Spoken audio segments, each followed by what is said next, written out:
Hello everyone, this is Chidam Kineba with Simple Words Books. Welcome to our 2019 Spring Dyslexia Summit. Our guest today is Cheri Dotterer.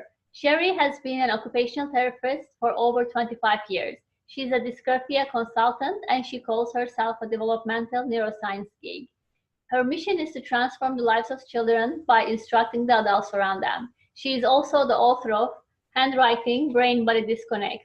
Welcome, Cheri, to our summit. Oh my gosh, it's so wonderful to be here.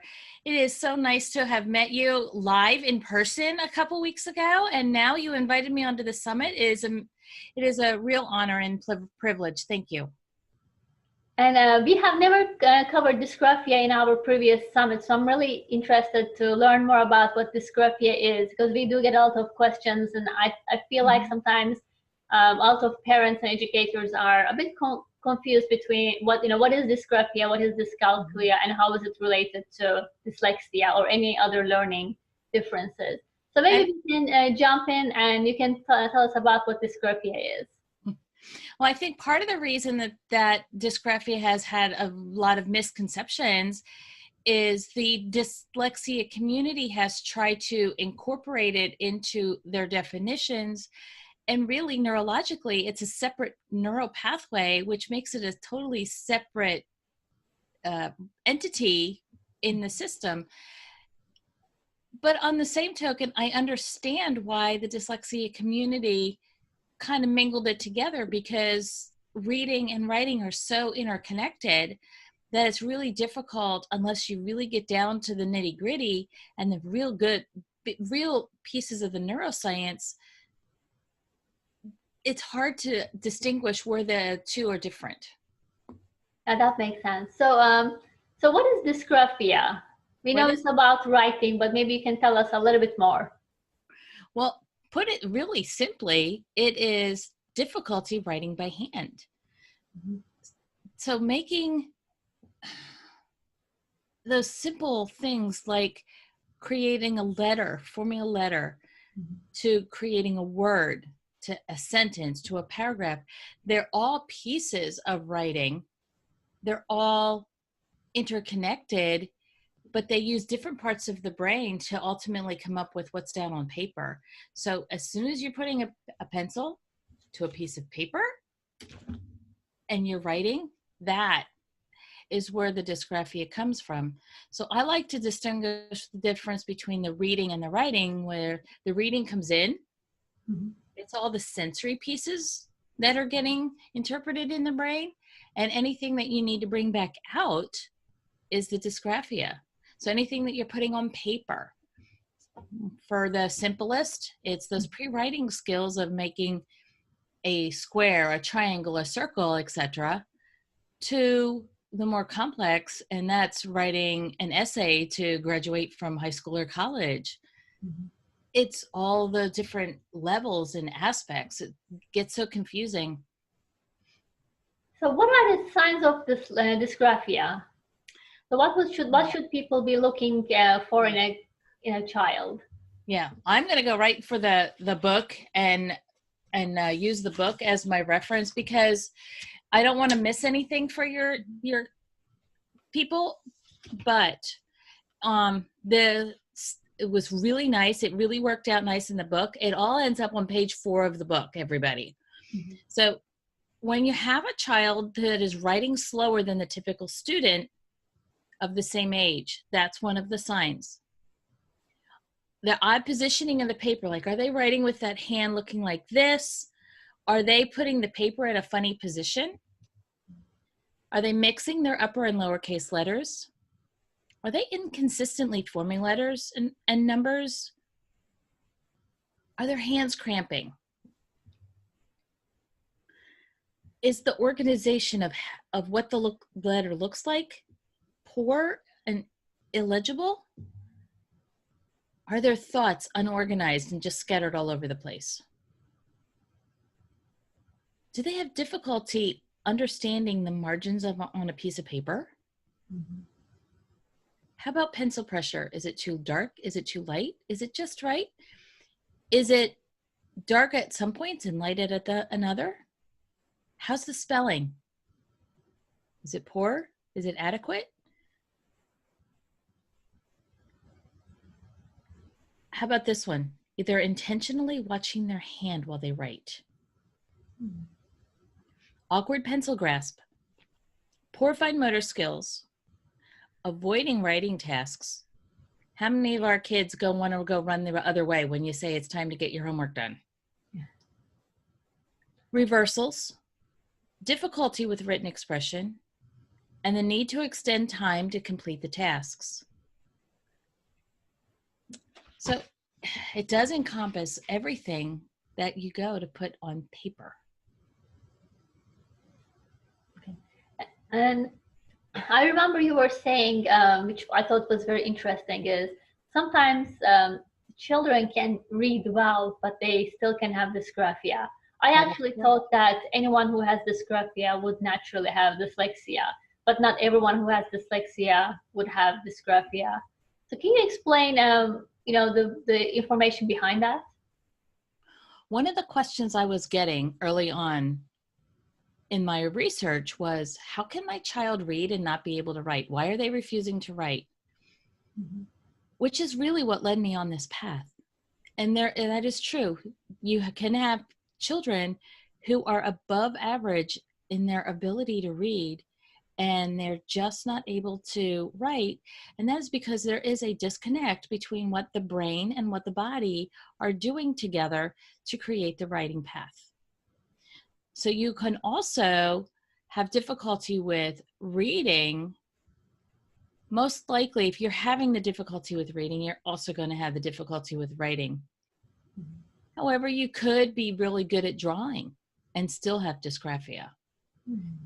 Okay. Had somebody today ask me, well, my child has really good fine motor skills. Why can't they write letters? There's so much more and so much more complex pieces to the dysgraphia than just fine motor skills and just writing letters and just understanding how to write a word. It's all these pieces together, and the brain functioning is where it all begins. It's all the neuroscience behind it. The big difference is that the reading comes from one area of the brain, writing comes from another area of the brain. Getting those neural pathways to work together sometimes takes a lot longer for some children than others. In your book, you were talking about, oh, sorry, go ahead. Did that answer your question? Yes, it did. Yes, thank you. So in your book, you talked about different types of dysgraphia. Yes. So maybe you can summarize what those are for us? Sure. Really, it's neurodevelopmental. Mm-hmm. When you're learning how to read, first of all, you need to understand what the letters are. You need to be able to recognize the letters and the numbers as the symbols that represent the sound. So if you're having trouble just interpreting what those letters and numbers are, yeah, you're going to have the dyslexia. You're also going to have trouble writing them because you don't understand what they are.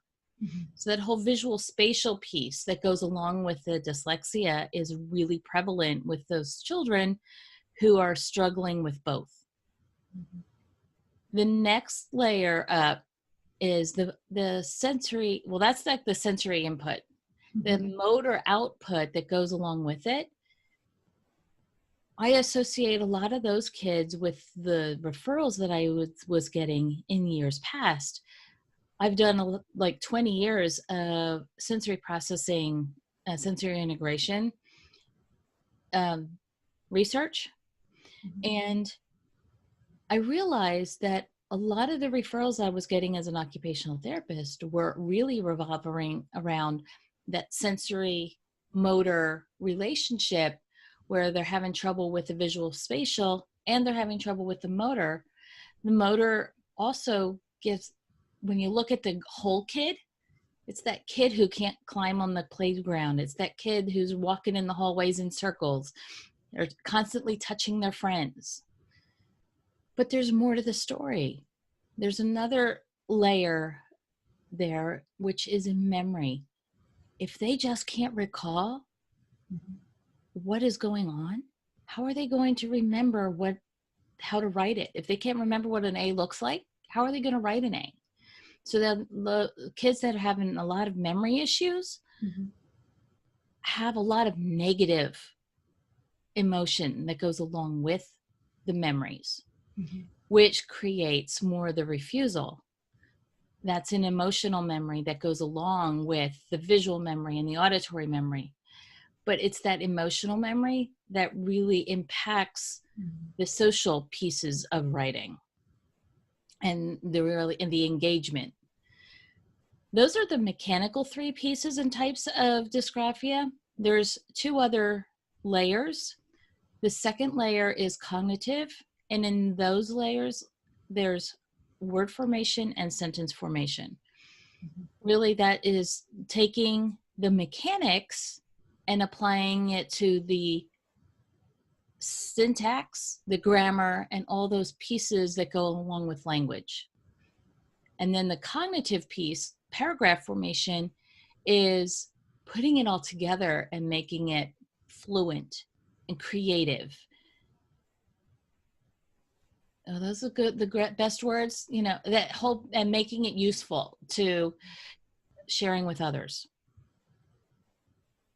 And this So reminds me of our discussion where, you know, when we're reading, we have to understand what the letters are and how the sounds are connected. Then we have to put the letters together to make the words and the sentences, and being able to fluently read, we have to practice, and then it goes to the automated part of our brain where we can actually read with speed, which helps us with comprehension. This is really similar to that, actually, only on the writing side.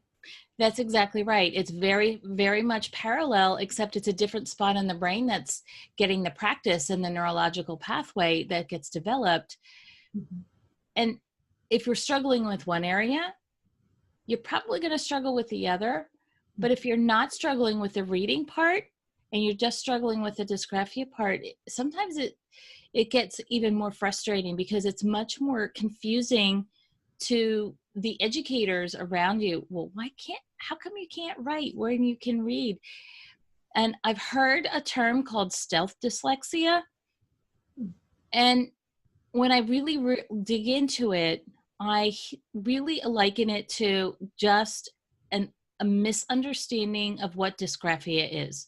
It is basically those pieces of dyslexia that involve writing for a student who can read. So it really, self-dyslexia is actually dysgraphia. Which is actually dysgraphia. Okay. That's interesting.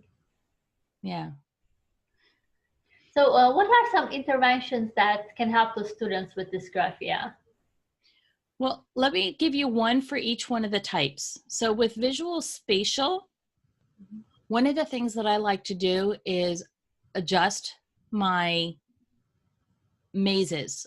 I love using mazes to have kids learn some pencil pressure and utilization of their pencil and their paper, and all those things together. So what I do with a maze is I find one that has a really wide path and a really wide border. And over time, I look for ones that have smaller borders and smaller paths, which is going to increase the control that the person needs to get through the maze.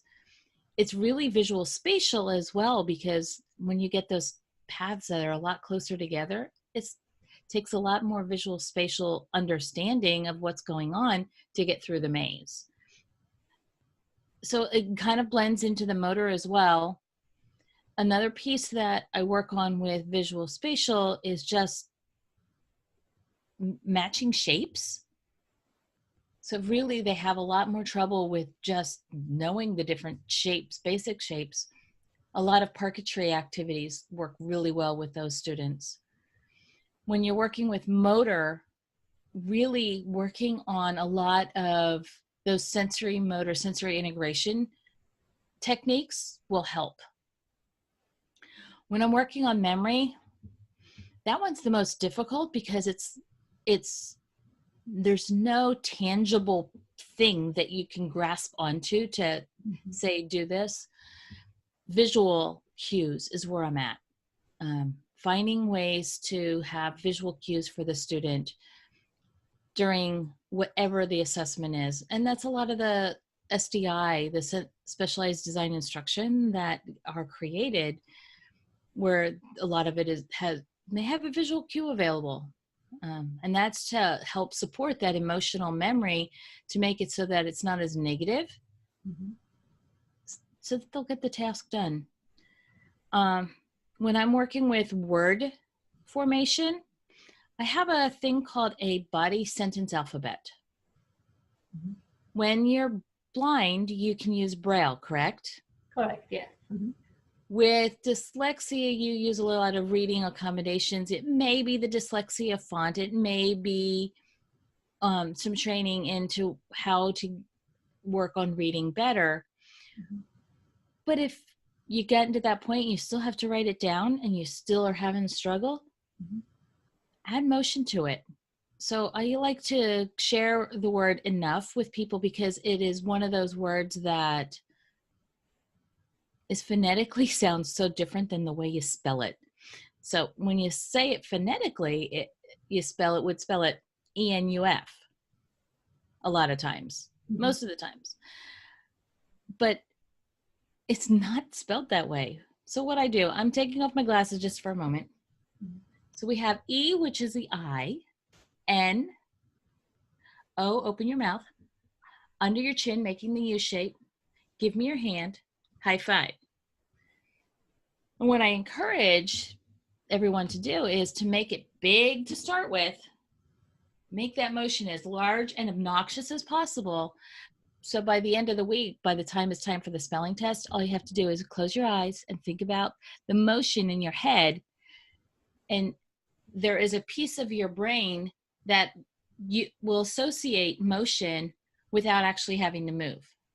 It's kind of like what happens when we're dreaming and you kind of get startled and you realize that you were like fighting with the world. It's that part of the brain that takes all of those parts of the emotion and the memory and all the movements and kind of synthesizes it together and moves it over into the long-term memory.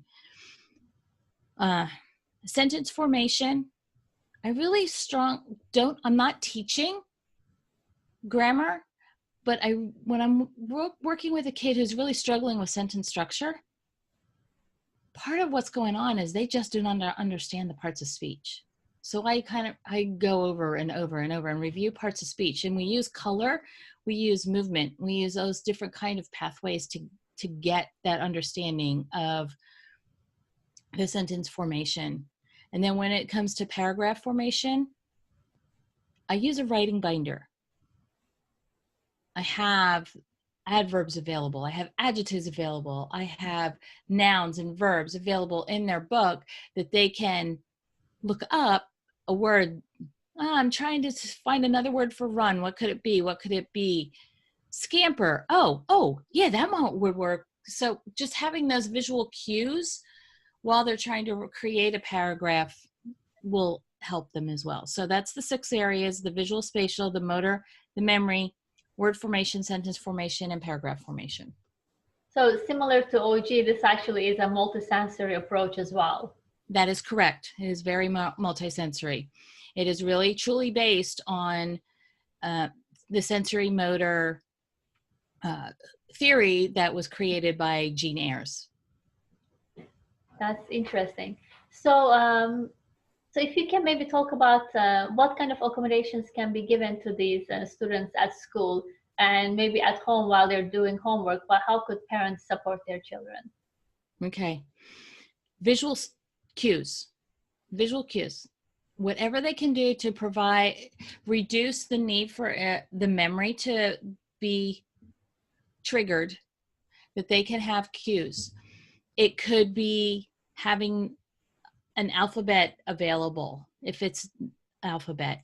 It could be having a sentence sample available that they're trying to mimic what the sentence would be available to them. A lot of the sensory motor accommodations that you use in Orton Gillingham, a lot of the accommodations that you use when you're doing sensory motor tasks are good. Memory, I provide visual cues. So a lot of the tools that you use for accommodations are very similar. It's hard to distinguish what's unique because it's not really unique, and it's all child driven, all client centered. It's all based on what the child needs. Those tasks like extended time, redirection, they're good.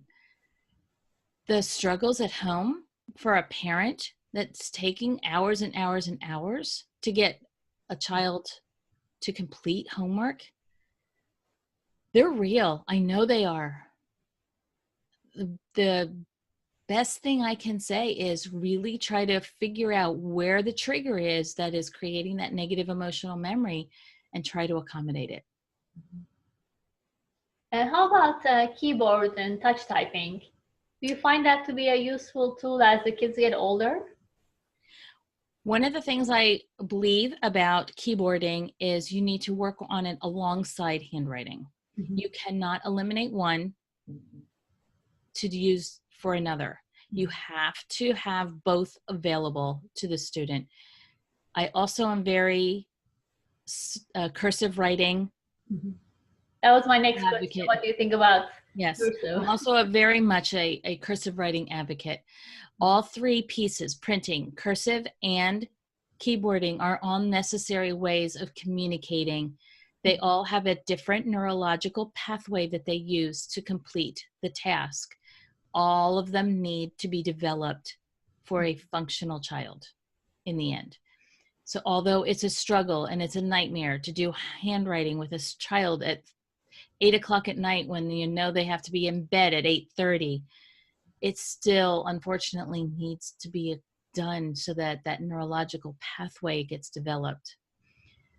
Incidentally, speaking of neural pathways, I've got to say this.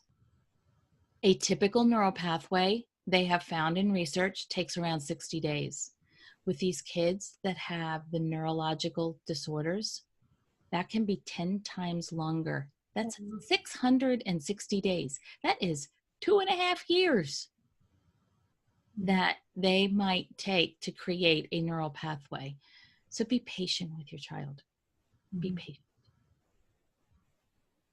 I think that's great advice. I'm always for patience and really showing compassion to the child and to us as well as parents, because it's not easy, as you have said, to see your child struggle and try to keep the whole family routine going while you're trying to make your child practice things that are extremely difficult for the child after a long day at school. I totally get that as a parent as well.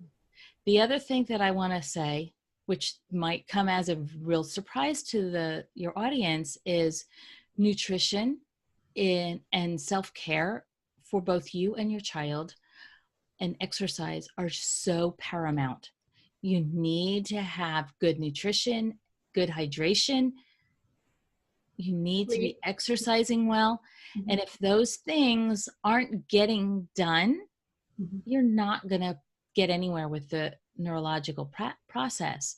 If you're not hydrating, your neurons aren't going to create. If you're not getting those dark green vegetables, which the kids absolutely hate, the neurological pathways are going to take 3 times as long to create. It's just scientifically been proven. That's all I got to say about it. But it's so important.